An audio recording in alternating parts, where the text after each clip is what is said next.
Bom, primeira coisa eu queria agradecer a Renata Stabile, uma grande amiga minha, uma excelente defensora, uma pessoa extremamente aguerrida, extremamente inteligente, extremamente combativa, assim, uma defensora exemplar, tem tese institucional aprovada. Você é de qual concurso, Rê?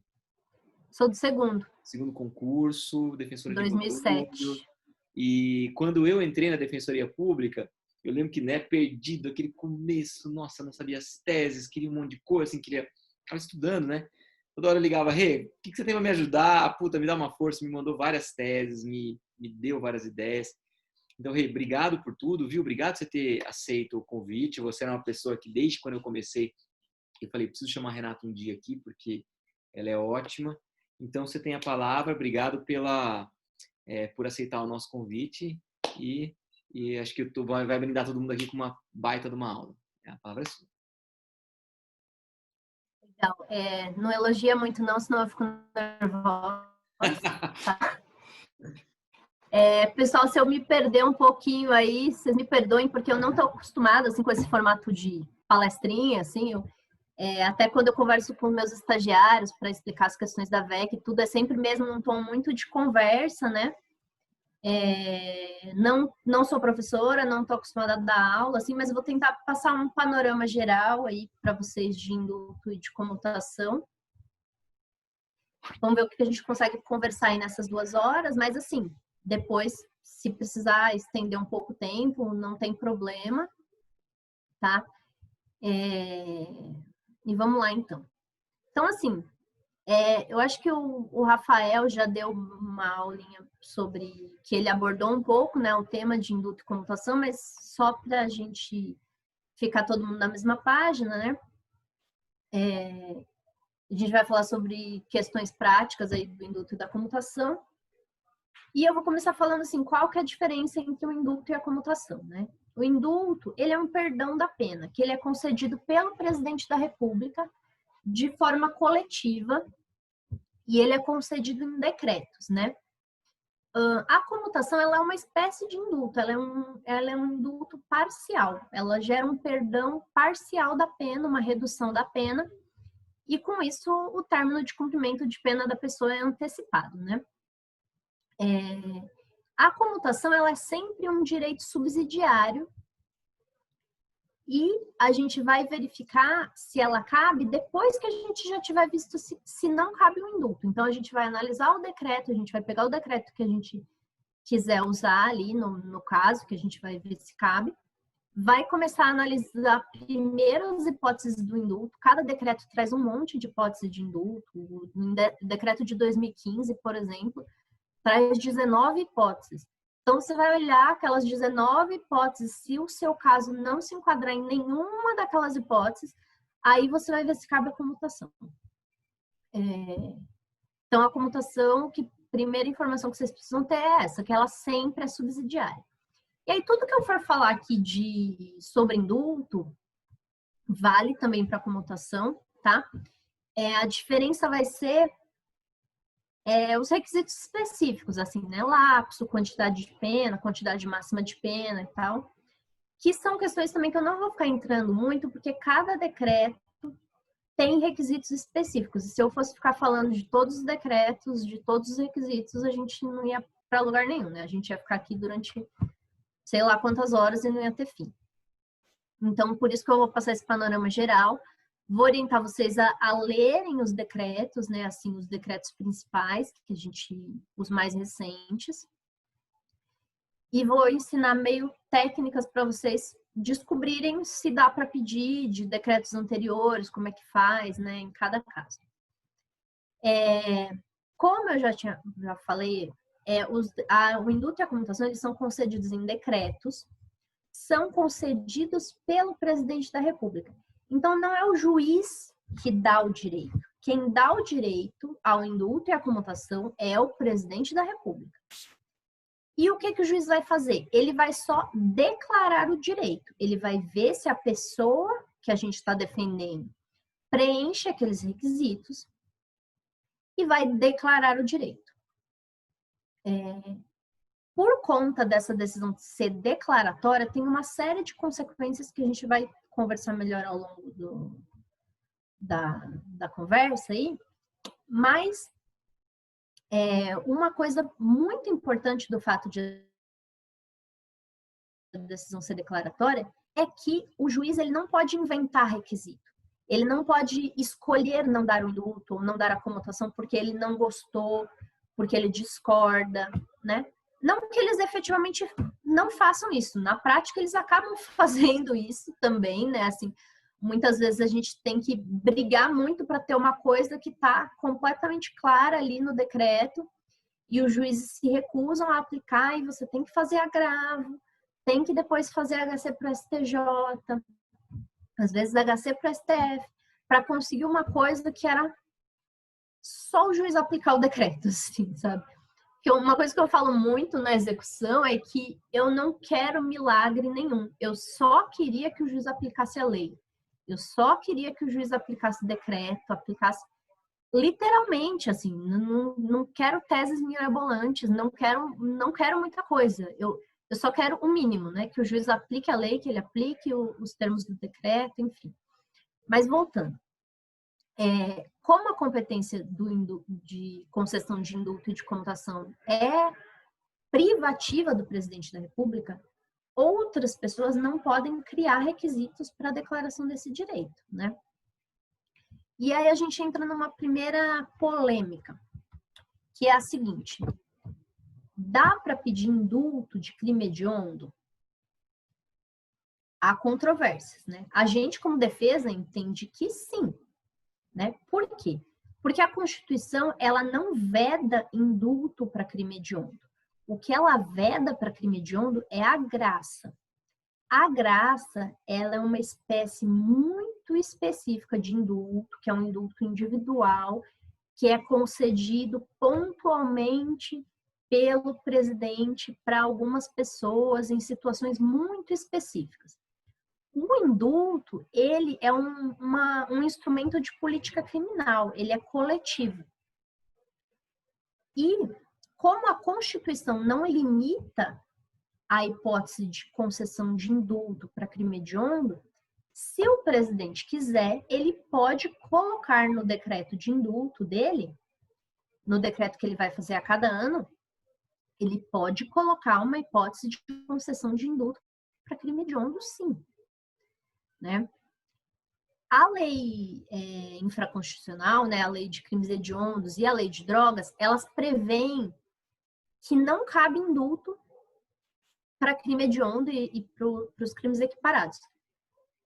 Mas, como defesa, a gente entende que isso não se aplica. Essa lei, essa previsão legal, ela é inconstitucional, porque a lei infraconstitucional, ela não pode limitar o poder do presidente da República. O poder do presidente da República, ele só pode ser limitado por uma outra norma constitucional.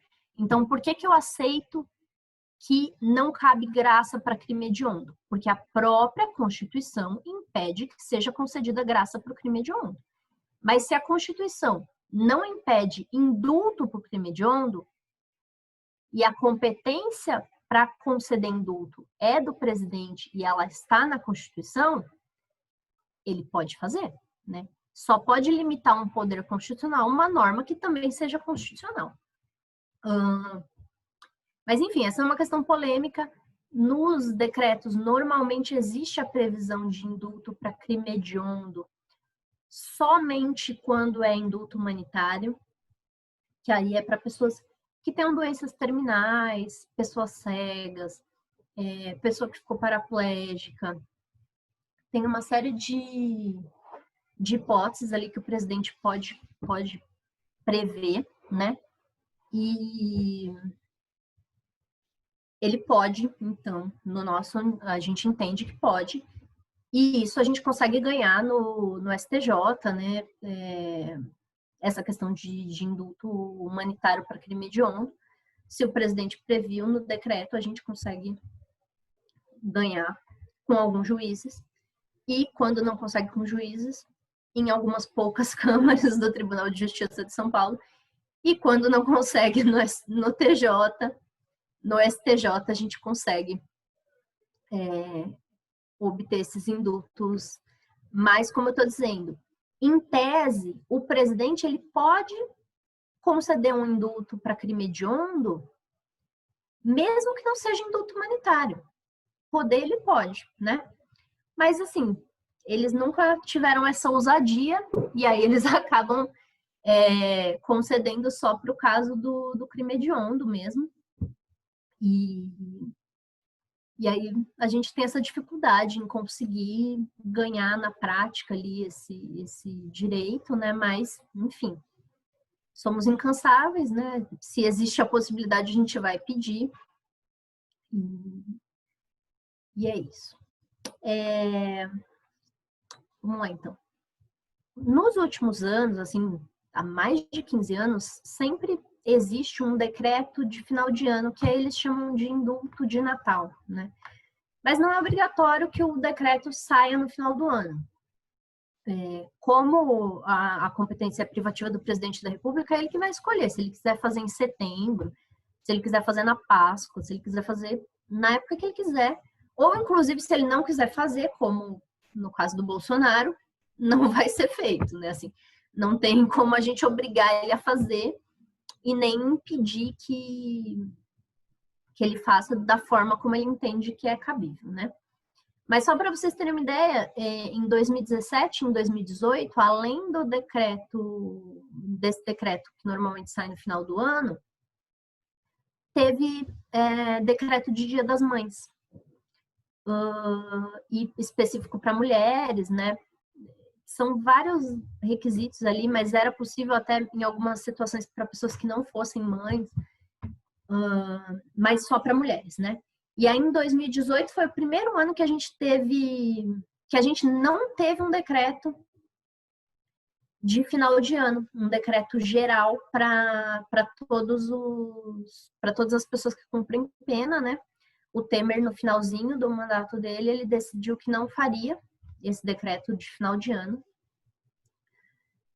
E em 2019, com a chegada do Bolsonaro, né, ele já chegou com esse discurso de que não vai mais conceder indulto, que, enfim, aquele discurso todo que a gente conhece, né, punitivista.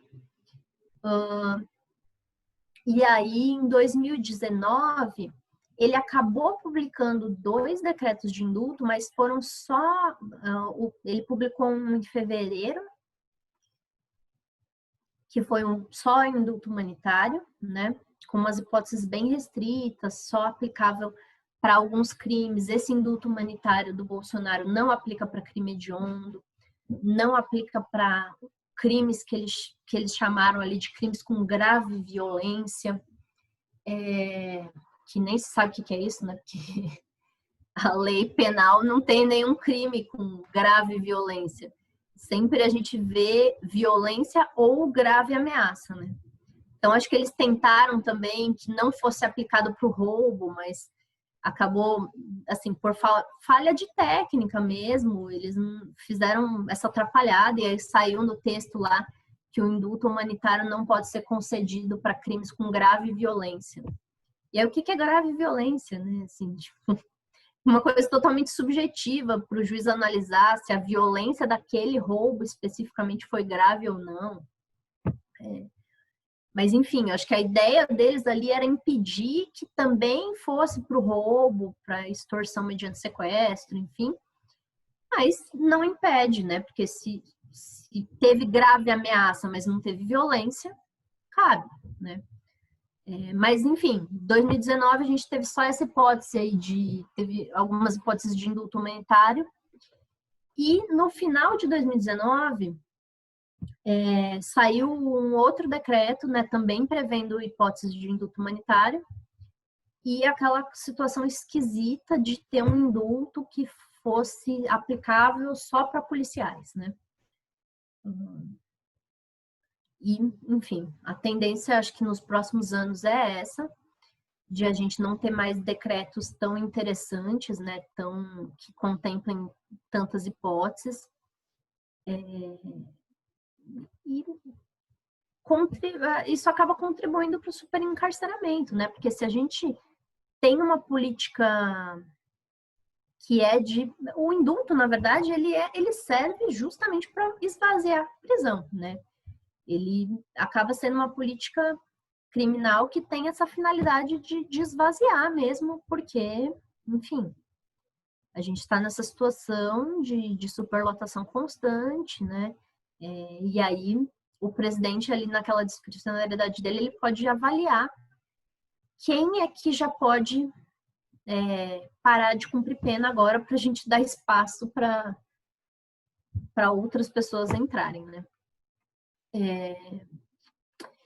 Eu vou comentar uma coisa com vocês. Eu não sei se todo mundo teve acesso a essa informação na época que aconteceu, né? Mas com relação ao decreto de 2017, a gente teve uma polêmica grande, porque criou-se o mito de que aquele decreto era para beneficiar pessoas da Lava Jato. E assim que o decreto saiu, a Raquel Dodge entrou com uma DI, né, pedindo que fosse declarada a inconstitucionalidade do decreto, porque ela entendeu que o presidente tinha sido muito benevolente e tinha sido, sabe, estava querendo beneficiar as pessoas da Lava Jato, enfim. E aí aconteceram coisas, assim, bizarras, porque se o presidente foi benevolente ou não, problema dele. Se a competência é privativa dele, ele que invente os requisitos que ele quiser, ele que conceda para quem ele quiser, né? O judiciário não pode se interferir, né, nisso, né? Não pode a discricionariedade do presidente ser substituída pela discricionariedade do judiciário, sendo que na Constituição está falando que quem tem competência é só o presidente. Mas aí, enfim, a Carmen Lúcia, durante o plantão, ali, durante o recesso judiciário, concedeu a liminar, suspendeu a aplicação do decreto de 2017. Depois, só em março, o Barroso, que era o relator, deu uma decisão esdrúxula também, do ponto de vista técnico. Ele fez um decreto, ele criou condições, sabe? Ele falou, esse requisito aqui do presidente o presidente está sendo muito bonzinho, então, não, eu vou mudar. Aí, por exemplo, para crime sem violência, o decreto de 2017, ele não prevê pena máxima. E, de repente, o Barroso falou, não, mas isso não é razoável. Então, eu vou estabelecer que a pena máxima é de 8 anos, sabe? Sendo que no próprio decreto de 2016, que foi um dos piores da história, a pena máxima para crime sem violência, em que a hipótese de pena máxima era de 12 anos, né? Assim. E aí, da onde que ele tirou esses 8 anos? Da cabeça dele, ele que quis, sabe? Então, assim, uma coisa totalmente... Uma decisão bizarra. Mas, enfim, finalmente, só em maio... Deixa eu ver aqui. Isso. Em maio de 2019, só que aí foi finalmente julgada a ação direta de inconstitucionalidade, e aí declararam que o decreto era constitucional e que o judiciário, por maioria de votos, né, entenderam que realmente o presidente pode conceder indulto, porque afinal é o que está escrito na Constituição, né? Mas aí aplicaram, e aí finalmente o decreto voltou a ser aplicado na integralidade. A gente finalmente pôde fazer os pedidos, que a gente ficou 1 ano e meio quase sem poder fazer os pedidos de indulto do decreto de 2017 por causa dessa história de o judiciário querer se roubar uma competência que é da presidência da República, né? Mas, enfim, finalmente voltou a valer, né, esse decreto. E o que é interessante, assim, de vocês lerem, para ter uma ideia, assim, de como funcionam mais ou menos os decretos, uns decretos, assim, pegar mais ou menos desde 2013, dar uma olhada nos decretos de 2013 para cá, para vocês terem uma ideia mais ou menos de quais são os requisitos, né, de cada caso. Mas por que eu estou falando para vocês olharem decretos antigos, né? Por quê? Porque como a decisão do indulto e da comutação ela é uma decisão declaratória, a gente sempre vai avaliar se o indulto e a comutação cabem no momento em que o decreto foi publicado. É como se você pegasse uma foto da situação processual da pessoa no momento do decreto, né? Então, se o decreto prevê que os requisitos devem ser verificados, por exemplo, sei lá, vamos pegar o decreto de 2013. Aí os requisitos para você saber se aquela pessoa tem direito a indulto e a comutação, eles têm que ser verificados com base na situação que existia lá atrás, em 25 de dezembro de 2013. Não interessa o que a pessoa fez depois, não interessa se ela praticou outro crime depois, não interessa se ela já tinha praticado um outro crime antes, mas a condenação só chegou depois, né? A gente vai tirar uma foto do processo naquela data, que é a data de referência do decreto. E isso é o que faz muita diferença nas execuções. Muita, muita, muita diferença, assim. É impressionante. Eu vou mostrar para vocês um caso, por exemplo, que eu peguei agora durante esse período aí de pandemia, que veio numa listagem de pessoa doente, né? E aí eu fui analisar o caso. E eu consegui pedir tantas comutações para ele que o término de pena dele antecipou para 2009, tá? Então, para vocês terem uma ideia de como o indulto e a comutação eles podem fazer muita diferença. E às vezes os advogados eles acabam fazendo aquele feijão com arroz ali na execução, pede de livramento e pede semiaberto e não pede as outras coisas, né? Assim, não pede indulto, não pede comutação, não sabe analisar se esses direitos são cabíveis. E ainda que você não consiga soltar um cara com base em indulto e comutação, se você pedir comutação sequencial, enfim, você gera uma redução de pena que às vezes pode ajudar você a ganhar um semiaberto. Então, a princípio, você pode pegar um caso, vamos supor, de uma pessoa que está cumprindo pena, sei lá, desde a década de 90, indo e vindo, você começa a analisar, vê que cabe um monte de comutação antiga que nunca foi pedida, sabe? E aí a pessoa que está com término de cumprimento de pena, sei lá, para 2030, a pena acaba em 2020. E aí um juiz que não concederia um semiaberto para um cara que está com o término de lá para 2030, ele vai conceder para uma pessoa que está perto de terminar essa pena, né? E eu não sei muito, assim, como que... Eu vejo na advocacia existem práticas que a gente, como defensor, não consegue nem entender muito bem como é que funciona, né? Mas eu penso que talvez a gente precise pensar, né? Na verdade, a gente não, né? Vocês, os advogados precisem pensar outras formas de atuação que não sejam, né, para execução, que não sejam por ato, né? Porque o que eu vejo muito são contratos assim, de contrato para fazer o pedido de semiaberto. E aí o advogado vai lá e pede só o semiaberto. Só que, às vezes, um pedido ali que não vai ter chance alguma de sucesso, que você vai ter que agravar, que você vai ter que fazer HC. E, às vezes, você aumenta muito a chance de sucesso desse pedido se antes você conseguir ganhar uma comutação, se antes você conseguir ganhar um indulto parcial, porque você antecipa o término de pena e o juiz já olha para aquele caso com outro olhar, né? Ele olha com, mas a pena já vai acabar daqui a pouco. A pena não vai mais acabar só em 2030, ela vai acabar daqui a pouco. Então, talvez na execução, eu não sei nem como seria isso, né? Mas talvez seja necessário pensar em umas outras formas de atuação, outros tipos de contrato, né? Em como fazer uma atuação efetiva que vá gerar uma prestação jurisdicional favorável, né? Mas, enfim. Por que eu tô falando com vocês desses casos, desses indultos antigos, etc. Vou dar um exemplo para vocês. Vamos pegar uma pessoa que, sei lá, começou a cumprir uma pena de 3 anos, furto, crime, pode ser porte de arma, roubo tentado, qualquer crime. Ela começou a cumprir uma pena de 3 anos em 2 de janeiro de 2012, tá?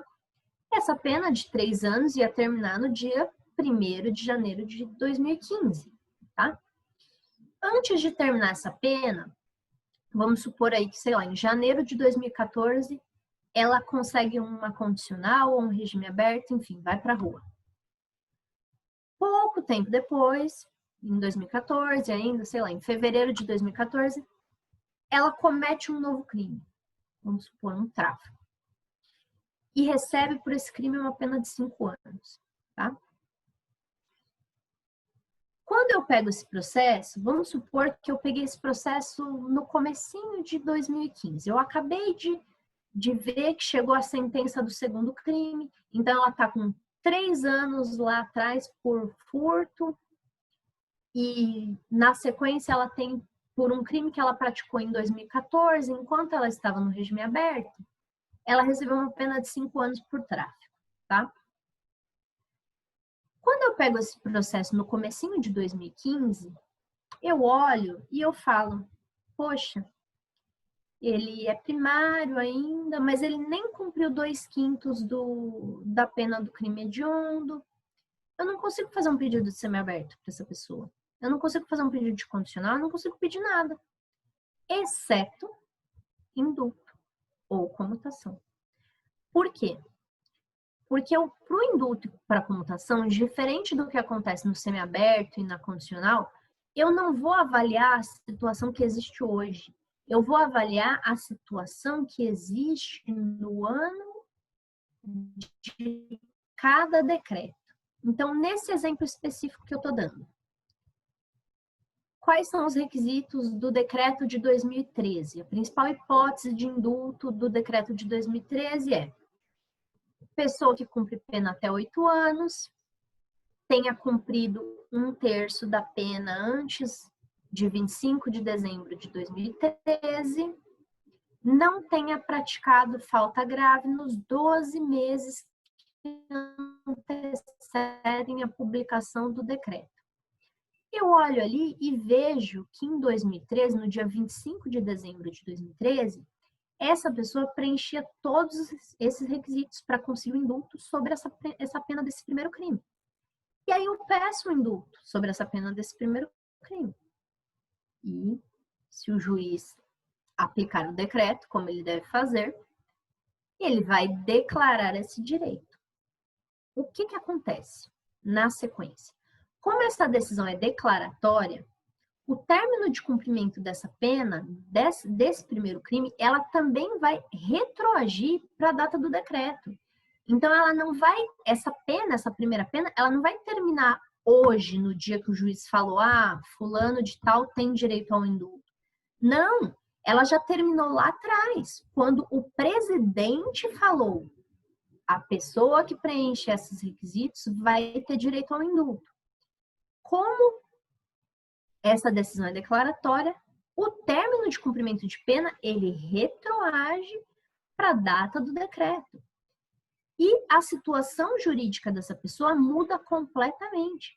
Porque antes eu tinha uma pessoa que começou a cumprir pena em 2 de janeiro de 2012, tinha uma pena de 3 anos para cumprir e uma pena de 5 anos para cumprir, total de 8 anos.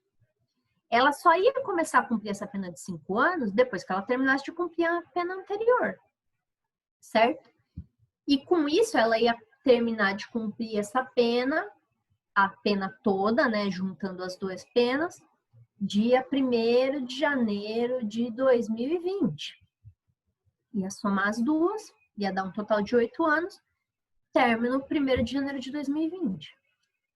Se eu consigo um indulto sobre a única pena que existia em 2013 e o término da pena retroage para 2013, o término daquela primeira pena, ele não vai começar a cumprir a pena do segundo crime na data que a outra terminou, na data que a outra terminaria. Ele vai começar a cumprir a pena do segundo crime na data do flagrante do primeiro crime, na data do fato do segundo crime, né? Então, se esse segundo crime ele cometeu, vamos supor, sei lá, 2 de fevereiro de 2014. Ele vai começar, com a concessão do indulto sobre a primeira pena, ele vai começar a cumprir a segunda pena na data do flagrante do segundo crime, né? E isso muda completamente a situação dele. Ele vai antecipar aí o término de cumprimento dele em quase 1 ano. Tem caso que antecipa muito mais, né? Mas aí é como se a primeira pena, ela é tirada do cálculo, né? Ela não vai mais ser considerada, e aí é feito um cálculo só com base no segundo. Isso vale da mesma forma, por exemplo, se não coubesse um indulto, mas coubesse uma comutação. Porque aí eu vou diminuindo a pena do primeiro crime e ela vai antecipando cada vez mais o término daquela pena, e isso faz com que o início da segunda pena também possa ser antecipado, né? Sempre lembrando que ela vai antecipar o início do cumprimento da segunda pena até no máximo a data daquele crime, né? Ela não vai poder começar a ser cumprida antes da data em que o crime foi cometido, mas ela vai antecipando, vai antecipando, vai antecipando. E isso, assim, traz consequências imensas para a execução, né? A gente tem situações, assim, que eu vou mostrar para vocês um pouco mais para frente, que vocês vão ver, assim, a diferença que faz você conseguir um indulto e uma comutação. E isso é de interesse, assim, além de ser um direito da pessoa, né? Óbvio que é de um interesse muito grande para o próprio advogado pedir isso, né? Brigar para ganhar, para que esses direitos sejam declarados, porque isso facilita até você conseguir as outras coisas, né? Isso influencia tanto no cálculo, vai influenciar tanto no cálculo do semiaberto e da comutação, quanto vai influenciar também na ideia que o juiz tem sobre aquele preso, né? Porque às vezes o juiz, como eu estava falando, às vezes o juiz olha e fala, eu não vou dar semiaberto para uma pessoa que, mesmo que os requisitos estejam preenchidos, ele olha e fala, não, mas a pena falta muito para acabar ainda, não tenho coragem de dar. Que é uma coisa que a gente vê muito, né, assim, de o juiz acabar não concedendo semiaberto, achando ali algum subterfúgio para não conceder, fala que o laudo criminológico veio desfavorável, etc. Quando no fundo você vê que ele não está concedendo semiaberto porque ele acha que a pena está muito longa, porque falta muito para terminar, etc. E quando você consegue antecipar o término do cumprimento de pena, tudo fica mais fácil. Fica mais fácil conseguir qualquer outro direito, né, que você tem para pedir. Bom, as hipóteses de indulto e de comutação, elas vão ser sempre taxativamente previstas nos decretos, tá? E aí a gente vai avaliar sempre a situação existente em cada ano. Isso é que é complicado no indulto e na comutação, porque você nunca vai poder pegar a situação do seu sentenciado hoje. Você tem que pegar sempre e ir olhando para trás. E aí você tem que ir analisando ano a ano se cabia alguma coisa para essa pessoa. Se couber indulto, você vai pedir indulto. Se não couber indulto, você vai ver se cabe comutação. Uma coisa que eu percebo muito, assim, que eu acabo fazendo muito na minha atuação, é que a gente teve um período durante o qual os indultos, eles eram condicionais, né? Então, se eu não me engano, começou em 95 ou 96. Mas teve uma época em que os indultos começaram a ser condicionais. E como é que funcionava isso?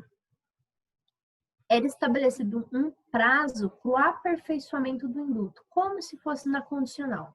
Mas esse prazo era sempre de 2 anos. Então, o presidente concedia o indulto ali, o juiz, no caso concreto, via se a pessoa preenchia os requisitos, mas mesmo a pessoa que preenchia os requisitos, ela tinha que cumprir condições que eram condições semelhantes a que existem no livramento condicional durante 2 anos. Passados esses 2 anos, o indulto se aperfeiçoava e a punibilidade da pessoa era extinta. Isso daí foi útil na época desses decretos, né? Assim, mas hoje, por exemplo, eu não consigo pedir um indulto condicional de 2005, Porque hoje não tem como a pessoa cumprir as condições que existiam ali, porque ela já está cumprindo outras penas, né? Então, com relação a esses indultos condicionais, eu peço muita comutação. Por quê? Porque não dá para pedir indulto. E aí dá para pedir comutações sequenciais que geram um término de cumprimento de pena, né? E são situações assim que mudam muito o cálculo de penas. São situações que geram extinção, assim. Eu sou muito fascinada pelo indulto e pela comutação de penas, porque eu acho que eles são instrumentos fenomenais assim de política criminal. Eu acho que se realmente a gente tivesse a aplicação correta disso, sei lá, acho que ia ter metade da população carcerária que a gente tem hoje, porque as pessoas que atuam na execução, grande parte não pede os indultos antigos, não pede comutações antigas.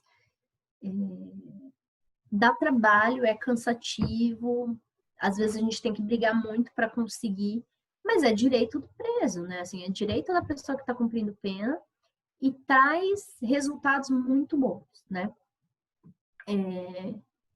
Mas repetindo aqui mais uma vez, a situação que vocês devem analisar é a da data do decreto. Então, a gente vai esquecer tudo que aconteceu depois do decreto, vai fingir que a gente viajou no tempo e está lá no dia 25 de dezembro do ano daquele decreto e vai avaliar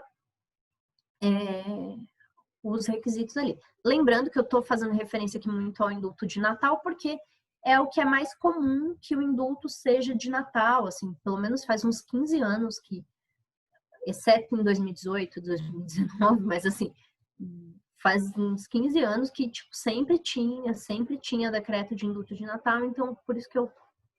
Mas, assim, nada impede que se você estiver defendendo uma mulher que vai ter um decreto de Dia das Mães, você, obviamente, não vai analisar a situação do Natal. Você vai analisar a situação na data da publicação daquele decreto do Dia das Mães e vai ver se naquele dia ela preencheu os requisitos, tá? Mas aí, por causa dessa questão de ser declaratório, não interessa o que aconteceu depois que o decreto foi publicado. Porque a pessoa ela já tem direito ao que está no decreto desde a data em que o decreto foi publicado.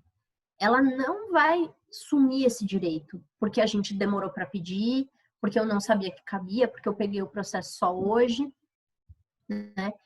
Porque o processo já passou na mão de um monte de gente que ninguém nunca pediu, e aí na hora que passa na sua mão você fala, nossa, mas por que nunca ninguém fez esses pedidos? Mas assim, a pessoa já tem o direito, basta que o juiz declare. E por ser a decisão declaratória, o que aconteceu depois não interessa. Não interessa. Essa é a coisa mais importante de indulto e de comutação que ainda, infelizmente, ainda não entrou na cabeça dos juízes. Os juízes eles não entendem que eles não têm poder de negar o decreto, de negar o direito ao indulto e à comutação pelo que aconteceu depois na vida da pessoa, né? Eles não têm esse direito. E é muito difícil eles entenderem isso. É muito difícil os promotores entenderem. A gente tem que ficar batendo nessa tecla de que a decisão é declaratória, de que o juiz não pode criar requisito, de que o promotor não pode inventar que, não, mas ele não merece o indulto porque ele teve uma falta em 2009. Então, o decreto não exige. Se o decreto não exige que a pessoa tenha bom comportamento durante todo o cumprimento da pena, o juiz não pode exigir, o promotor não pode exigir, ninguém pode exigir, né? Só quem pode exigir é o presidente. Se o presidente não exigiu, não tem como o juiz nem o promotor exigir. Então, peraí que eu vou beber água, que eu tô falando muito. Mas, enfim, tentem lembrar dessa ideia de que você tem que tirar uma foto do processo no momento em que saiu o decreto, tá? Então, se é o decreto de 2013, de dezembro de 2013, eu vou tirar uma foto daquele processo em 25 de dezembro de 2013. E aí eu vou verificar o preenchimento dos requisitos para indulto e comutação naquela data, tá? E Eu vou dar alguns exemplos de indulto aí que antecipa o término da pena, da próxima execução, enfim. Mas antes, vou falar um pouquinho sobre os requisitos gerais aí que acabam sendo repetidos aí nos decretos, sei lá, pelo menos desde 2007. A gente tem decretos muito parecidos, assim, de 2007 até 2015, a gente vai tendo decretos muito parecidos, que são de hipótese de indulto que não é condicional, tá? Então, a partir de quando que vale a pena a gente ver se cabe indulto? 2007, né? Se é uma pessoa que cumpre pena desde 2007, a gente vai ver desde 2007, todos os anos que ela... E se é uma pessoa que cumpre pena desde antes de 2007, aliás, desculpa, gente, desde 2006 que o indulto não é mais condicional. Então, se a gente vai analisar desde 2006 se cabe algum indulto, de 2005, 2004, 2003, 2002, enfim, para trás ali, não vai dar para a gente pedir indulto porque ele é sempre condicional e aí não tem como a pessoa cumprir condições hoje. Então, a gente vai analisar se cabe comutação, tá? Então, até 2005, a gente acaba analisando se eu pegar uma pessoa que está cumprindo pena desde essa época, eu vou analisar ali de 96 até 2005, se cabe comutação desses decretos antigos. E de 2006 para cá, eu vou analisar sempre se cabe indulto, tá? Primeiro eu vou analisar se cabe indulto e depois eu vou analisar se cabe comutação. E aí, desde 2006, o indulto não é mais condicional, tá? Então, não tem que esperar esses 2 anos para a pessoa preencher, para a pessoa aperfeiçoar o direito ao indulto, né? Mas desde 2007, a regra geral ali do indulto é pena máxima a regra geral assim do inciso 1 é pena máxima de 8 anos, cumprimento de 1/3 da pena se for primário, cumprimento de metade se for reincidente. E sempre vem essa questão de não ter cometido falta grave nos 12 meses que antecedem a publicação do decreto. É interessante isso porque embora a gente sempre avalie ali os decretos de indulto, tendo por referência a situação no dia 25 de dezembro, especificamente com relação às faltas, a gente vai analisar com base na data de publicação do decreto. Então, se o decreto for publicado no dia 22 de dezembro e a pessoa praticar uma falta no dia 24 de dezembro e preencher os outros requisitos, ela tem direito. Porque o decreto fala não ter praticado falta nos 12 meses que antecedem a publicação do decreto. Então, falta que aconteceu depois da publicação do decreto, ainda que tenha sido antes de 25 de dezembro, que seria o dia, a data fatal, assim, digamos assim, que a gente verifica os requisitos, ela vai ter direito, né? Então, assim, por isso que a gente também tem que olhar sempre a data exata em que o decreto foi publicado. Porque, às vezes, o decreto é publicado no dia 21, às vezes é publicado no dia 22, às vezes é publicado no dia 23. E aí, às vezes a gente olha, a gente fala, nossa, mas esse cara aqui praticou uma falta no dia 23 de dezembro, então não deve caber. Mas aí você olha lá o decreto e o decreto foi publicado no dia 22, então cabe, né? Porque não foi nos 12 meses que antecederam a publicação do decreto. E aí, essas são as hipóteses assim, que vão sempre se repetindo, né? Assim, na maioria dos decretos, aí, desde 2007, pena máxima de até 8 anos, cumprir 1/3 se for primário, metade se for reincidente, não ter praticado a falta aí nesse período. Só que cada decreto vai criando mais e mais e mais e mais hipóteses, até chegar no decreto de 2015, que foi o melhor da história, que tem 19 hipóteses. Então, aí você vai ter, por exemplo, indulto para quem cumpriu de forma ininterrupta 15 anos de pena se for primário. Então, vamos supor que tem uma pessoa aí que está cumprindo uma pena de 40, 50 anos, tudo por roubo, furto ou estelionato, qualquer coisa que não seja hediondo, né? Porque no decreto não tem essa hipótese de hediondo,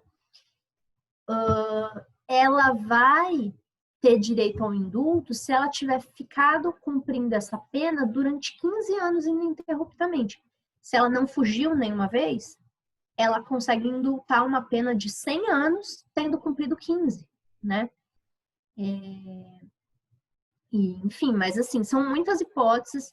Tem indulto para quem cumpre pena restritiva de direitos, tem indulto para quando a pessoa já está no regime aberto. Então, por exemplo, quando a pessoa está no regime aberto, a verificação dos requisitos ela não é feita tendo em conta a pena total, ela é feita tendo em conta a pena remanescente. Por exemplo, no decreto de 2015, uma pessoa que já estava em regime aberto em dezembro de 2015 e tem uma pena remanescente que não é maior do que 8 anos, se ela já tiver cumprido uma parcela dessa pena, ela tem direito ao indulto, sabe? Assim, são muitas hipóteses, cada inciso tem várias especificidades, tem hipótese de indulto para quem está no semiaberto e já teve 5 saídas temporárias, e aí cumpriu uma parcela X. É muita hipótese. Então, assim, não dá para eu ficar falando aqui, mas eu estou falando dessa básica, que é a de 8 anos, 1/3, metade, que é a principal aí. E a gente vai ler o decreto de indulto sempre dessa hipótese principal para as outras, assim. Então, pode acontecer de um cara que está no regime aberto preencher as hipóteses ali do indulto específico para o regime aberto, mas ele também preenche a hipótese do inciso 1. E aí não tem por que eu pedir um indulto específico do regime aberto para esse cara. Eu vou pedir o do inciso 1. Né? Eu vou lendo o decreto de cima para baixo ali, vendo a sequência de hipóteses, e eu vou pedir a primeira que aparecer, né?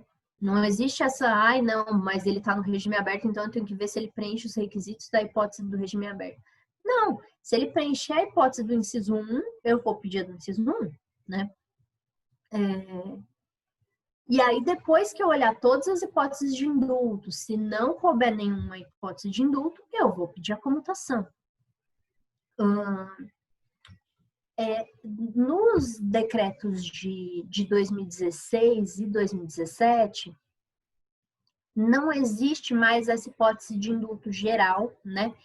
Eles tiveram a ideia de estabelecer hipóteses dependendo de se o crime é comum ou se é com violência ou sem violência, e estabelecendo faixas, né? Então, por exemplo, no decreto de 2016, crime sem violência podia ter pena até 12 anos.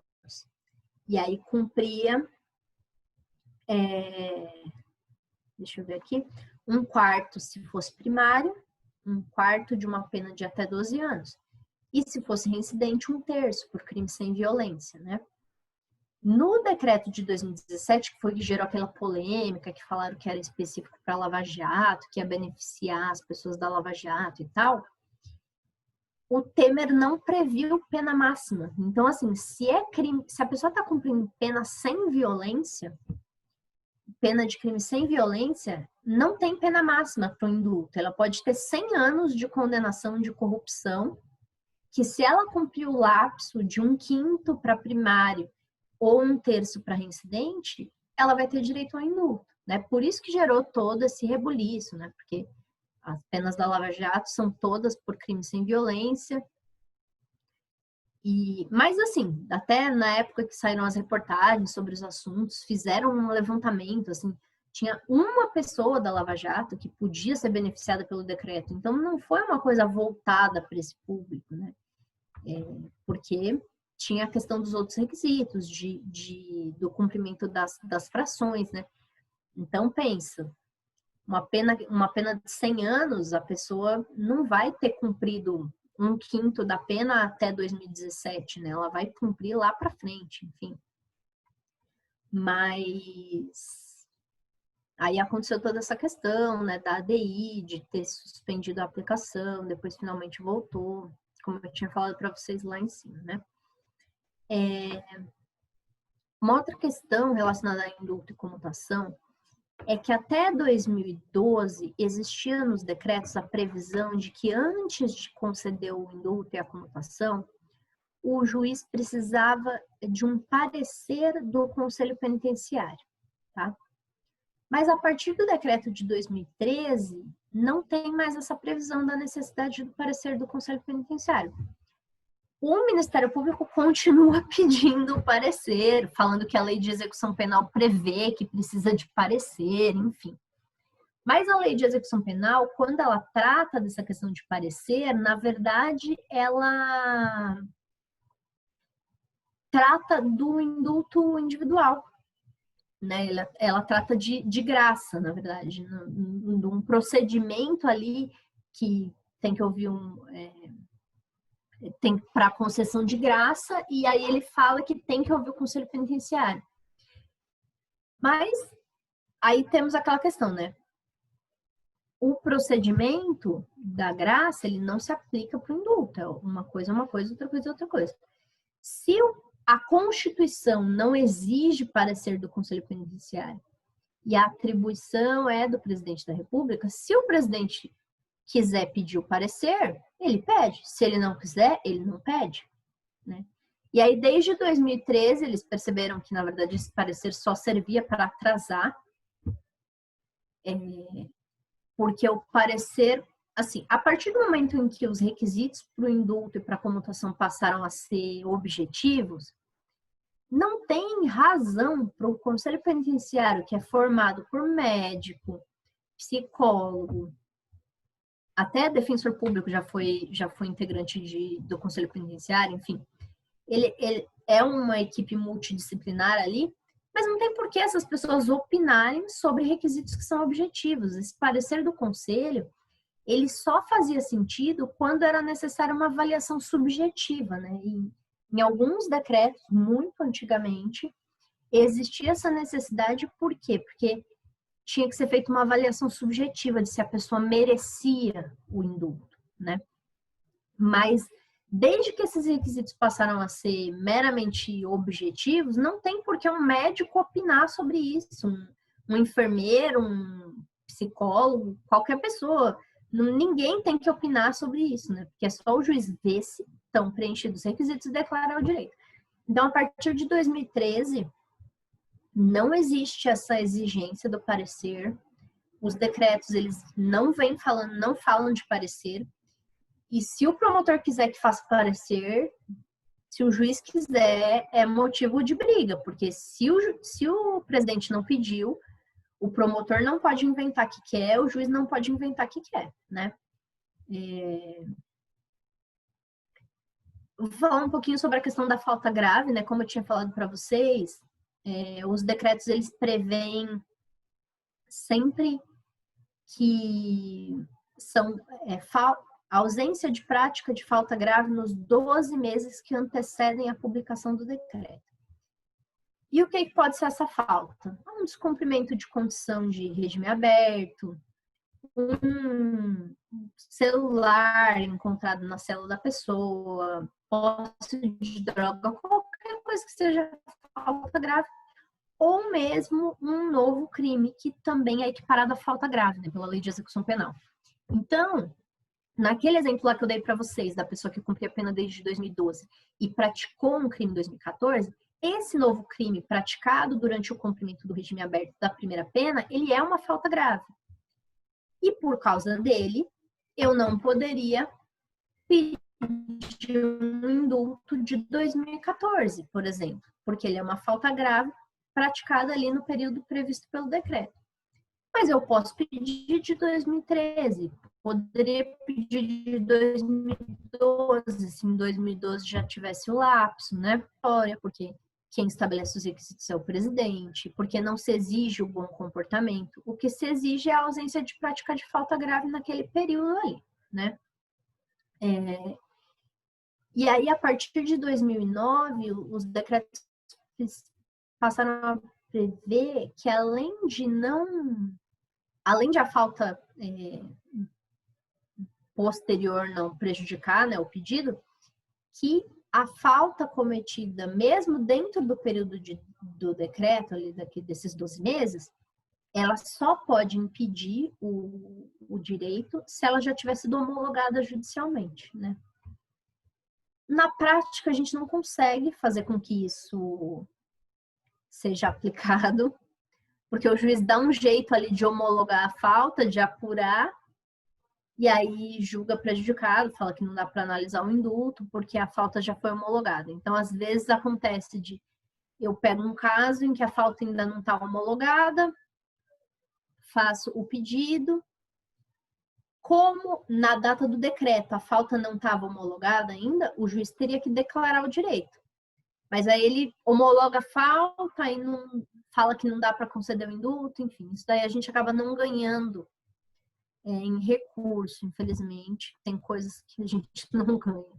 Mas, em tese, mesmo que ele praticasse uma falta ali no período, se a falta não foi homologada, daria para a gente pedir indulto, né? Eu peço indulto, peço comutação, perco, recorro, enfim.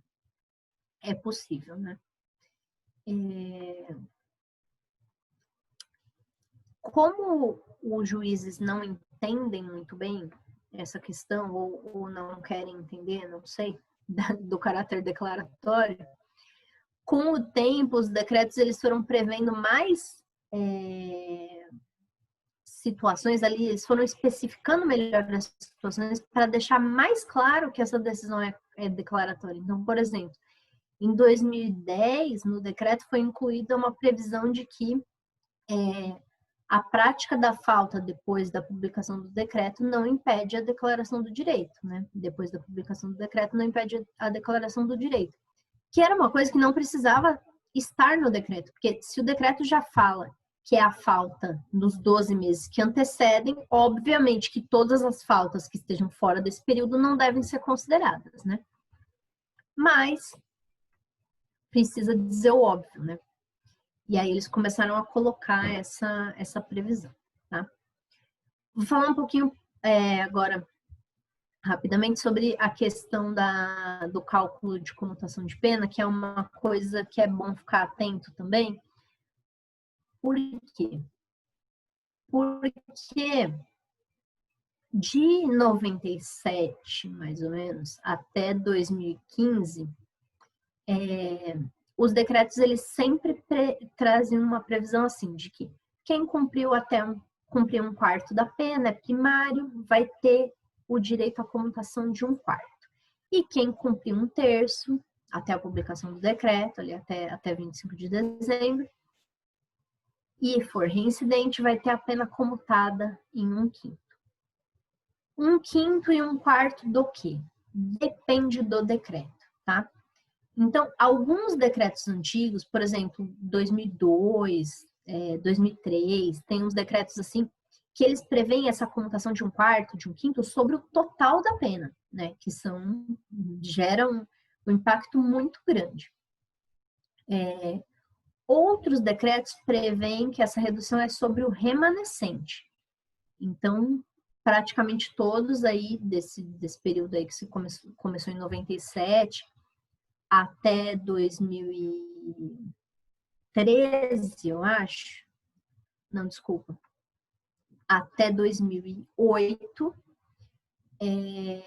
sempre a regra de que comutação vai ser descontada da pena remanescente. Então, vamos supor que no dia 25 de dezembro de 2008, a pessoa reincidente tinha 5 anos para cumprir ainda de pena remanescente. Ele ganhou uma comutação de 1/5, vai reduzir 1 ano. 1/5 de 5 anos, ele vai diminuir a pena dele em 1 ano. Mas a partir de 2009 e até 2015, é bom ficar atento porque existe a previsão de que esse desconto de 1/4, de 1/5, ele vai ser feito sobre o período que for maior. Então, por exemplo, se a pessoa já cumpriu mais da metade da pena até 2015, até 25 de dezembro de 2015, o desconto de 1/5 ou de 1/4, se ele for primário, vai ser sobre a pena cumprida até aquela data, e não sobre o que faltar. E isso faz muita diferença, porque às vezes a gente pega, sei lá, vamos ver, uma pessoa de uma pena de 15 anos, já cumpriu 10 anos até dezembro de 2015, falta só 5. Se a gente ganhou uma comutação desses decretos, ele vai descontar sobre os 10 anos, não sobre os 5. Né? Se a gente ganhou de algum desses decretos de 2009 até 2015. E tem que ficar atento, né, nessa questão do cálculo, porque os juízes às vezes ficam no automático, e aí você pega uma decisão declarando de direito à comutação, você fala, ganhei uma comutação. E aí você não vê que o juiz colocou a pena remanescente, mas era a cumprida, né? Então tem que ficar atento, porque assim, às vezes a gente ganha as coisas e acha, ganhei, que legal. E aí acaba não se atentando pro fato de que o juiz não deu exatamente o que ele tinha que dar, né? Aí tem que pedir para retificar, enfim, né? Fazer embargos, falar, juiz, olha só, o decreto não fala bem isso, não é remanescente aqui nesse caso. E aí depois, por exemplo, na VEC de Guarulhos, depois de eu ter pedido 200 mil vezes para o juiz retificar, ele começou a colocar nas decisões assim, remanescente ou cumprida nos termos do artigo tal, do decreto tal, né? Porque aí o próprio cartório já via se o que era maior, se era cumprido, se era remanescente, e fazia o cálculo direitinho, né?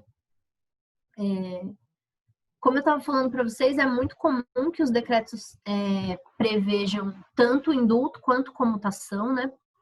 Mas esse decreto de 2016, assim, dos últimos, sei lá, 20 anos, foi a primeira vez que não teve uma previsão de comutação, né, no decreto de indulto de final de ano. Não teve previsão de comutação, foi um decreto péssimo, assim, reduziu muito as hipóteses. Mas aí em 2017 voltou a comutação, e aí ela voltou com um pouquinho melhor do que ela era nos anos anteriores, porque nos anos anteriores era requisito de cumprimento de 1/4, comutava 1/4 da pena remanescente ou cumprida, aí dependendo, ou da total, dependendo da época, dependendo do decreto, e reincidente, cumprimento de 1/3, comutava 1/5.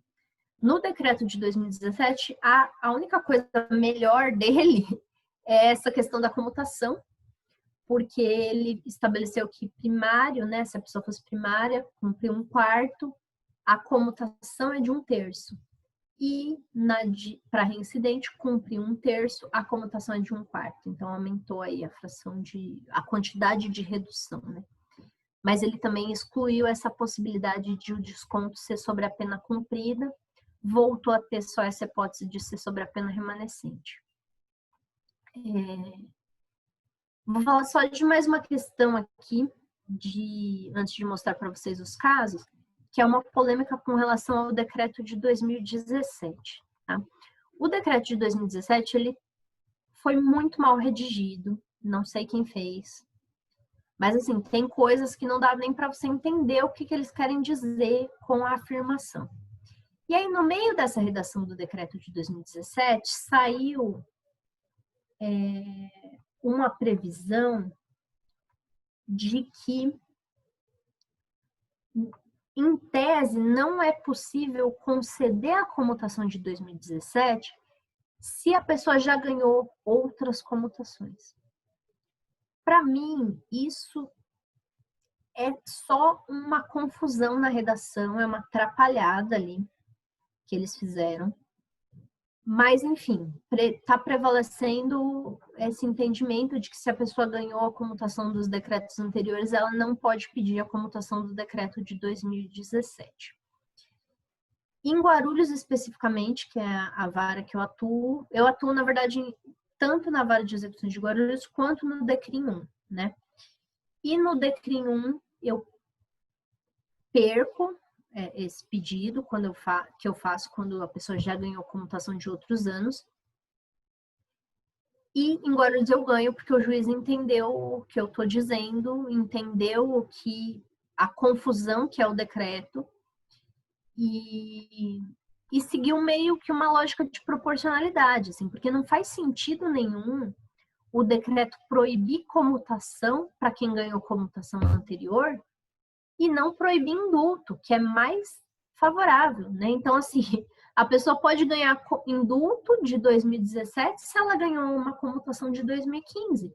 Mas se ela tiver direito a uma comutação de 2017, mas já ganhou o indulto a comutação de 2015, ela não pode pedir a comutação de 2017, não faz sentido, né?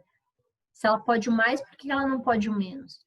Mas para entender melhor isso, é legal vocês darem uma lida no decreto para vocês verem também como ele é mal redigido. Mas a tese que a gente usa é de que não existe lógica em impedir a comutação se você não impede o indulto. Se o indulto pode, por que a comutação não pode, né? E mais do que isso, não é que eu sequer acho que o decreto diga que a comutação não pode. Eu acho que ele só está muito mal redigido. É uma redação extremamente confusa. E as hipóteses do decreto, que o decreto prevê como que é impedida ali o indulto e a comutação, elas estão no artigo separado ali, né? Então, e essa parte de falar que não pode o indulto, ou não pode comutação quando já teve comutação anterior, é uma redação esquisita, é uma coisa assim que para mim foi um erro de redação. É muito esquisito, assim, eu não entendo como que possa ser dessa forma, é ilógico. Se a intenção era realmente impedir que a pessoa que obteve a comutação anterior obtivesse a comutação de 2017, isso daí tinha que estar também lá no rol de vedações, não está, né?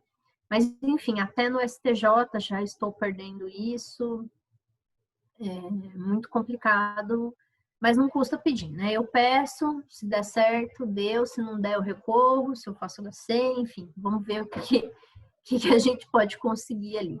Mas é, assim, a questão mais polêmica com relação ao decreto de 2017 é essa, né? Mas a maioria dos juízes está fazendo mesmo uma interpretação literal, né?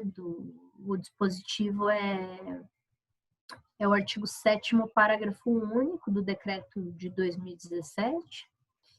E aí a maioria dos juízes está fazendo essa interpretação literal e a gente não consegue ganhar a comutação de 2017 se a pessoa já ganhou qualquer outra comutação anterior, né?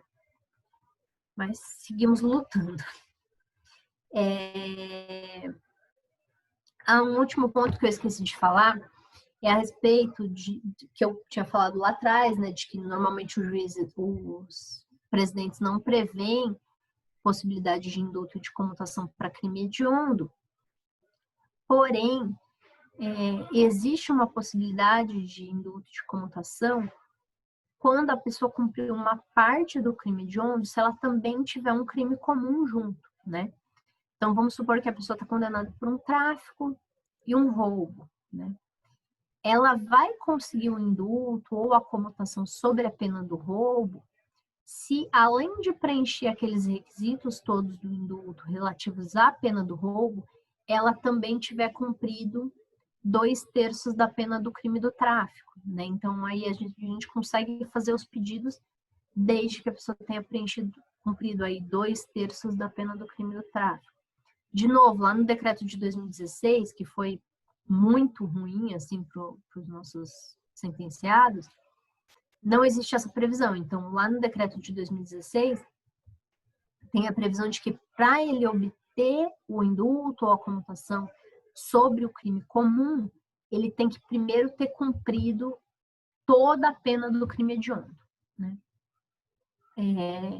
E nessa hipótese dos 2/3 aí, nos decretos que prevêem essa possibilidade de obter o indulto e a comutação sobre o crime comum, quando a pessoa tem também um hediondo, funciona mais ou menos o cálculo como é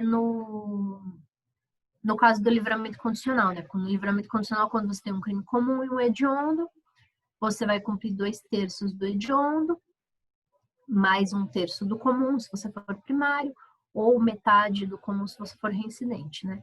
E aí o cálculo é mais ou menos dessa forma, né?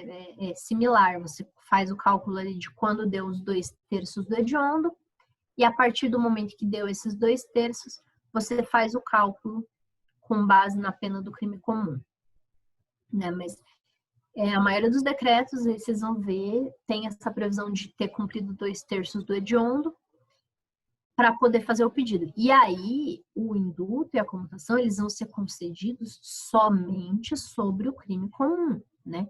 A gente vai usar o crime hediondo no cálculo, mas na hora que o juiz declarar o direito, ele vai declarar exatamente nos termos do que prevê o decreto. E se o decreto não concedeu o indulto para o hediondo, ele vai declarar só sobre o comum, né? No decreto de 2017 é interessante que não tem impedimento de conceder indulto para associação para o tráfico.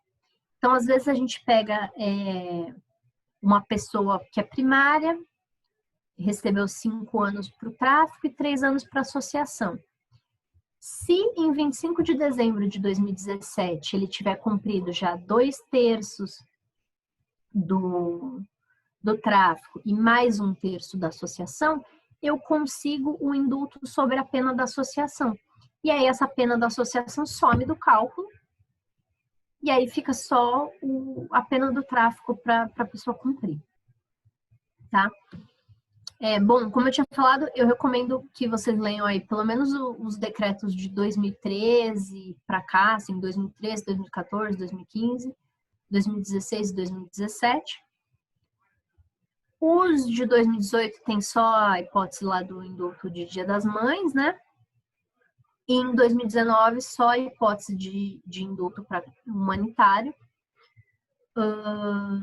E aí eu vou mostrar para vocês alguns exemplos aí de casos. Eu vou compartilhar a tela e vou mostrar para vocês alguns exemplos aí de casos, tá? Deixa eu ver aqui.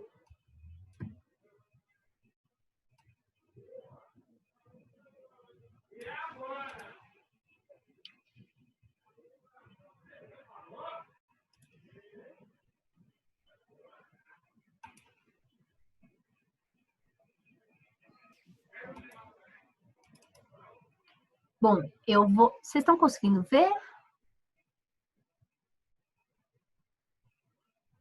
Tá.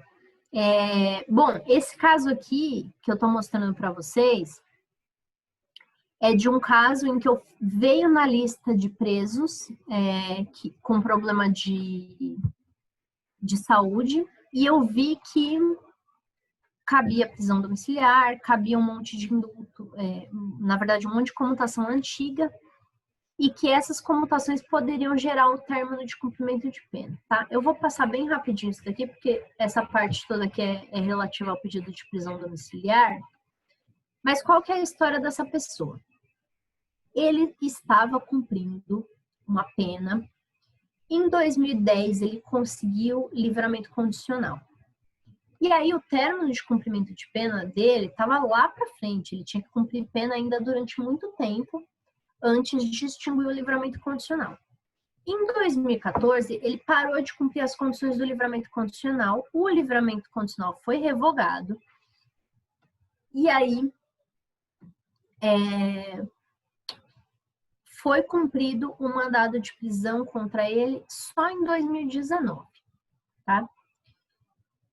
Ele ficou sem...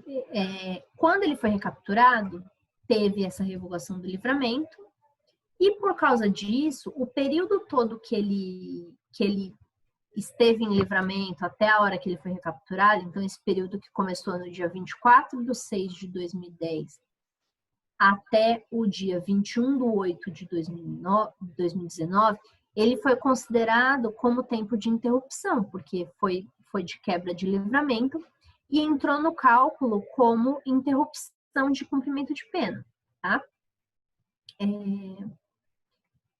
E aí eu avaliei que cabia pedido de prescrição de algumas das penas, enfim. Mas também cabia para ele um monte de comutação. Então, eu fiz pedido de todas essas comutações aqui: 2002, 2003, 2004, 2005, 2007 e 2009. De 2008, eu não fiz porque ele tinha uma falta em 2008. Então, como que eu fiz para analisar se esses pedidos cabiam? Eu voltei lá no tempo, fiz o cálculo sem a interrupção do livramento, porque a interrupção do livramento, a interrupção pela quebra do livramento, começou só em 2010, então para essas comutações anteriores essa interrupção não interessa. E aí eu fiz o cálculo e vi que desde 2002 ele tinha lapso já para ter pedido as comutações. Então, eu pedi todas essas daqui, 2002, 2003, 2004, 2005, 2007 e 2009. E ganhei quase todas. A única que o juiz não concedeu foi a de 2007. Porque esse caso aqui, ele é um processo físico que eu tô sem acesso a esse processo por causa da pandemia. Na hora que eu analisei só pela folha de antecedentes, eu não vi que a comutação de 2007 já tinha sido indeferida. E aí, na hora que o juiz analisou, ele falou, não dá para eu analisar de novo a de 2007, porque ela já foi indeferida. Mas todas as outras foram deferidas, tá? Então, a situação dessa pessoa, quando eu peguei o processo dela, era a seguinte: tinha esse cálculo aqui com essa interrupção. Eu não sei se vocês estão conseguindo ver, mas a interrupção do dia 24/6/2010, que foi o dia que ele saiu em livramento condicional, até 21/8/2019. Então, ele estava com uma interrupção no cumprimento de pena de 9 anos, 1 mês e 28 dias, tá? E essas daqui eram as penas que ele estava cumprindo. Vou passar mais para cá, que aqui tem o resumo. Mas ele estava cumprindo tudo isso daqui de pena, tá? Pena total de 28 anos, 6 meses e 12 dias, com o início do cumprimento de pena em 20/10/1992, e aí interrupção do cumprimento de pena em 2010 até 2019. Com isso, com esse cálculo aqui, eu peguei esse caso com um término de cumprimento de pena marcado para daqui a 10 anos, 1/7/2030, tá? Com essa situação toda. E aí, aqui a folha de antecedentes dele, ó, aqui tem o cálculo completo, né, com a soma das penas aqui sendo cumpridas desde 92, e aquela interrupção que eu falei para vocês, de 9 anos, 1 mês e 28 dias. Então, a pena total dessa pessoa era 28 anos, 6 meses e 12 dias, com essa interrupção aqui. Quando eu comecei a analisar, o juiz concedeu aqui as comutações. Primeiro, ele concedeu só essas 3 aqui. Eu pedi para analisar as de 2007 e de 2009. Aí ele falou, olha, de 2007 eu já analisei, já estava analisado, não dá para analisar de novo, enfim, mas concedeu a de 2009 também. Na sequência, finalmente, foi feito o cálculo. Olha, para vocês verem como é interessante, né? O juiz de Guarulhos, ele entendeu que não é ele que concede o indulto e a comutação. Então, na sentença dele, ele já coloca: reconheço que a pessoa tal faz jus à comutação de 1/5 da pena, comutação esta concedida pela Presidência da República, com fundamento no artigo 2º do Decreto Presidencial 7.046 de 2009. Aqui ele não está falando que é 1/5 do remanescente, do cumprido, ele faz referência ao decreto para que o cálculo seja feito considerando o decreto, tá? E aí eu pedi para fazer o cálculo, porque eles estavam demorando, e aí ele começou a fazer o cálculo. Aí no dia 8/6/2020, o funcionário começou a fazer o cálculo, tá? Então, aqui primeiro foram concedidas as comutações de 2003, 2004, 2005, depois a de 2009. E aí os funcionários foram fazendo o cálculo aqui, tá? Então, para você ver, para vocês terem uma ideia, por exemplo, no decreto de 2003, a previsão era de comutação da pena total. Então, ele descontou 1/5, 2003 era remanescente. Ele descontou 1/5 da remanescente em 2003. E aí, isso ele foi aplicando sobre todas as penas. Depois ele veio, fez o cálculo da comutação de 2004, também aplicou sobre todas as penas. Comutação de 2005, também aplicou sobre todas as penas, sobre a remanescente. Quando ele foi fazer a de 2009, a de 2007 ele não analisou porque ele já tinha concedido, na verdade, não é que ele já tinha negado, já estava concedido. Então, aí aplicou aqui o cálculo da de 2007 e, por fim, aplicou a de 2009, que aí tem aquela particularidade que eu falei para vocês, que ela se aplica sobre a pena cumprida, porque a pena cumprida era maior que a remanescente. E aí ele descontou aqui 1/5 sobre a pena cumprida, também com relação a todas as penas, foi fazendo tudo isso daqui. Quando ele fez todo esse cálculo, o término de pena que aconteceria em 2030 aconteceu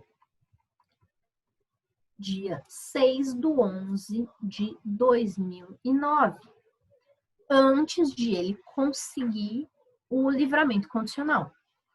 Então, o término de cumprimento de pena dele retroagiu lá para 2009. Ou seja, acabou. Não tem, assim, o tempo que ele ficou incondicional, tudo que aconteceu depois não era para ter acontecido na vida dessa pessoa. Se o defensor, o advogado, enfim, quem estava cuidando desse processo em 2009, já tivesse feito todos esses pedidos, né? Já era para, não era nem para ele ter ido para condicional, já era para ele ter ido para a rua eternamente, para sempre. Só que porque alguém não fez os pedidos, ele ficou preso, né? Ficou cumprindo pena, ficou incondicional, depois foi recapturado, enfim. E aconteceu tudo isso. Mas aí, para vocês verem a diferença que faz, né? A pena deles, vocês lembram lá em cima, era 26 anos e pouco. Depois de todas as comutações, ela baixou para 17 anos. Né? Quer dizer, 9 anos aí de pena a menos. E o término do cumprimento de pena aconteceu aqui em 6/11/2009. Só fiquei sabendo que precisava fazer todos esses pedidos esse ano, né? Porque eu nunca tinha visto esse processo. Essa pessoa estava foragida, enfim, foi recapturada em 2009. Depois que ela foi recapturada, o processo não chegou a passar por mim. E aí as penas foram extintas.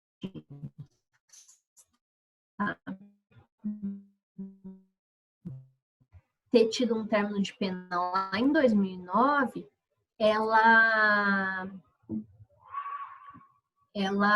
ficou cumprindo livramento condicional de 2010 até 2014 e depois em 2019 ela foi recapturada, ficou quase um ano presa aí até a gente conseguir regularizar a situação dela, tá? Vou mostrar outro caso para vocês aqui também, olha, vocês podem ver aqui, ó, esse caso eu pedi também um monte de comutação, pedi de 98, 99, 2000, 2001, 2002, 2003 e 2004. Deixa eu deixar grandão aqui para vocês verem.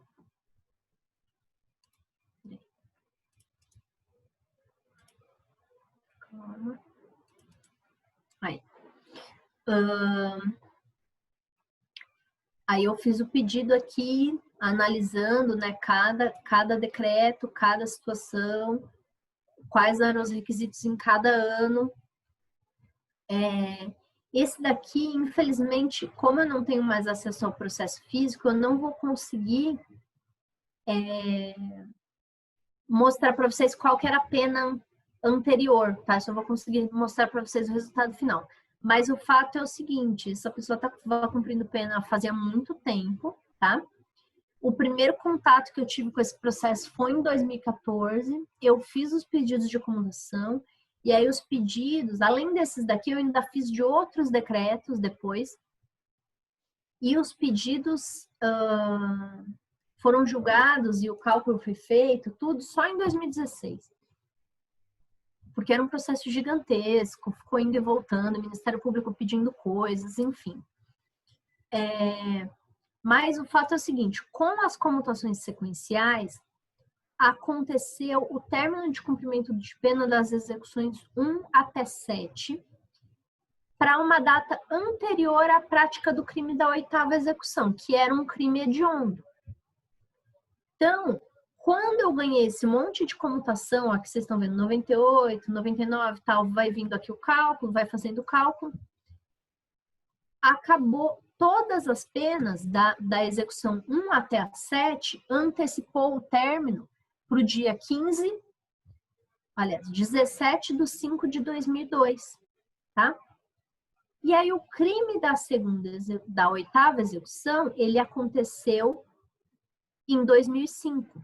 E aí foi feito um cálculo só da 8ª execução, contando de 2005, com término em 2009. Então, quer dizer, um pedido que eu só fui fazer em 2014, que foi a primeira vez que eu tive contato com esse processo.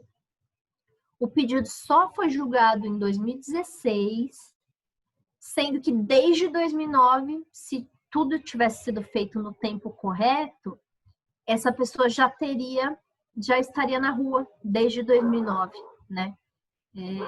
Então,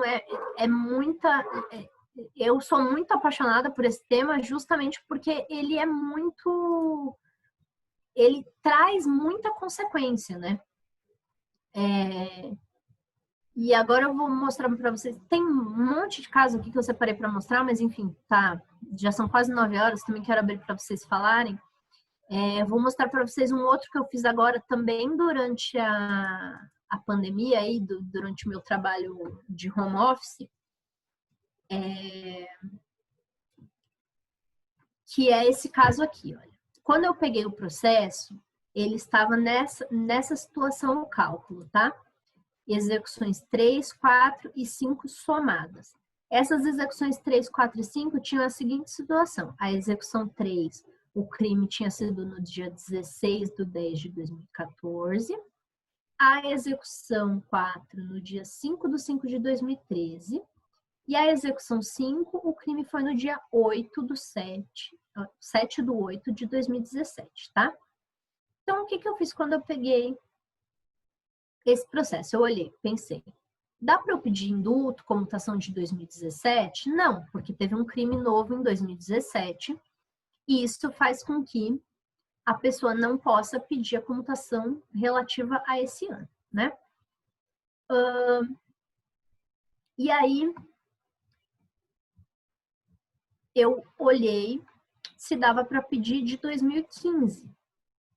2015 eu olhei o cálculo, daria para pedir só comutação, porque ele somando essas duas penas, teria lapso para pedir comutação. Aí eu falei, vou olhar se cabe 2016. Olhei 2016, tinha lapso para indulto de 2016 sobre essas duas execuções, a 3 e a 4. Aí eu fiz o pedido de indulto 2016, né?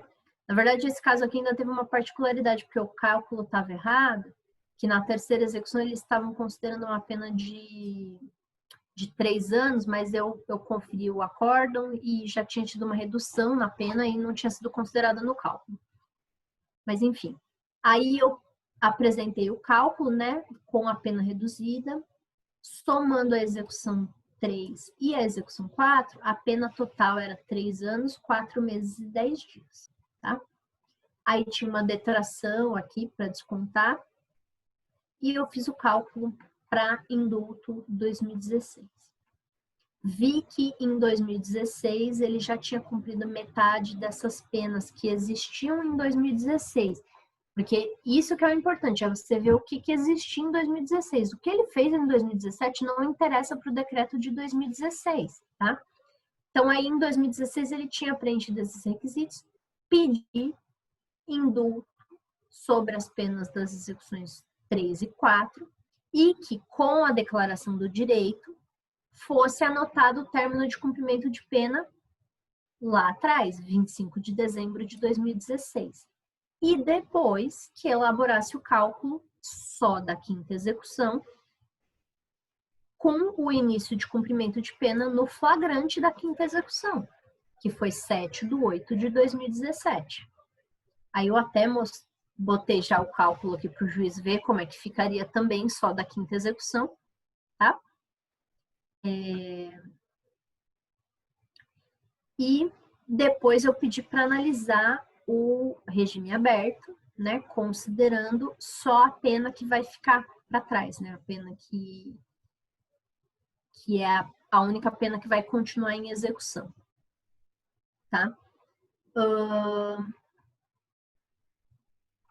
E aí, esse caso aqui ainda não foi julgado, tá? Mas é quase certo que vai dar certo, tá? E se der certo, vai ficar dessa forma o cálculo que eu falei para vocês. Então, por exemplo, do modo como estaria hoje, né? Vamos considerar que a pena aqui estaria certa, que seria, na verdade, a pena de 2 anos aqui, porque o cálculo não está atualizado, mas diminuindo 1 ano aqui, o término de cumprimento dessa pena daria em 9/7 de 2025. Se eu ganhar o indulto de 2016 sobre as penas das execuções 3 e 4, e aí for elaborado o cálculo só da execução 5, com base na data do flagrante da execução 5, o término de cumprimento de pena vem para cá, ó, 30/12 de 2023. Com isso, muda todo o cálculo dele, ele já está em semiaberto e ele teria direito até ao regime aberto já, tá? Então, esses são os casos que eu tinha para mostrar para vocês.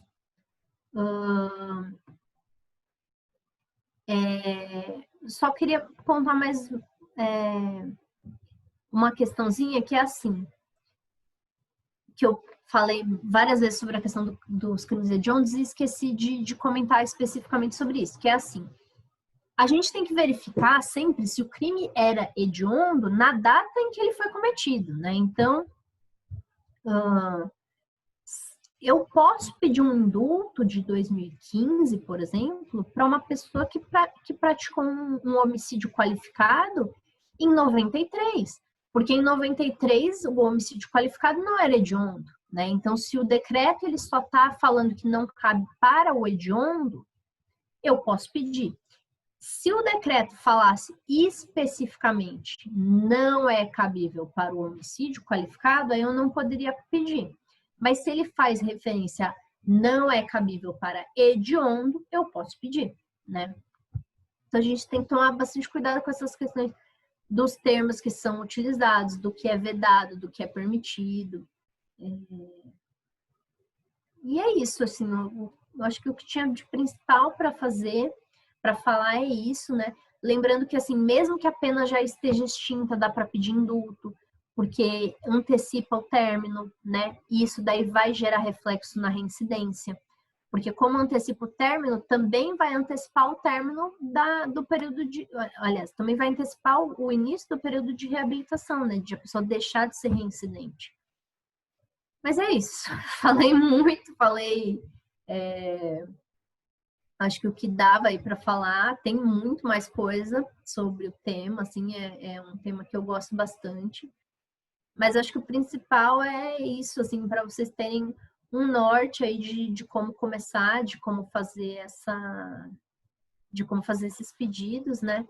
E eu gostaria muito que as pessoas se conscientizassem, né, da importância de fazer esses pedidos, tanto para antecipar o término de cumprimento das penas das pessoas que contratam vocês, né, que vão contratar vocês no futuro, quanto até do ponto de vista de você conseguir pedir outras coisas que num primeiro momento não parecem possíveis, né? Então, que nesse caso que eu mostrei para vocês do indulto de 2016, se eu conseguir ganhar o indulto de 2016, se o juiz declarar o direito, eu já vou poder também pedir o regime aberto, né? Ao passo que se ficar aquela soma de penas, ele ainda não teria lapso, né? Então muda muita coisa, muda de forma muito drástica, tá? Mas obrigada aí para quem acompanhou até o final. Quer comentar, tira dúvida, pedir mais exemplos práticos, aí fiquem à vontade. Nossa, muito bom, Rei. Muito obrigado.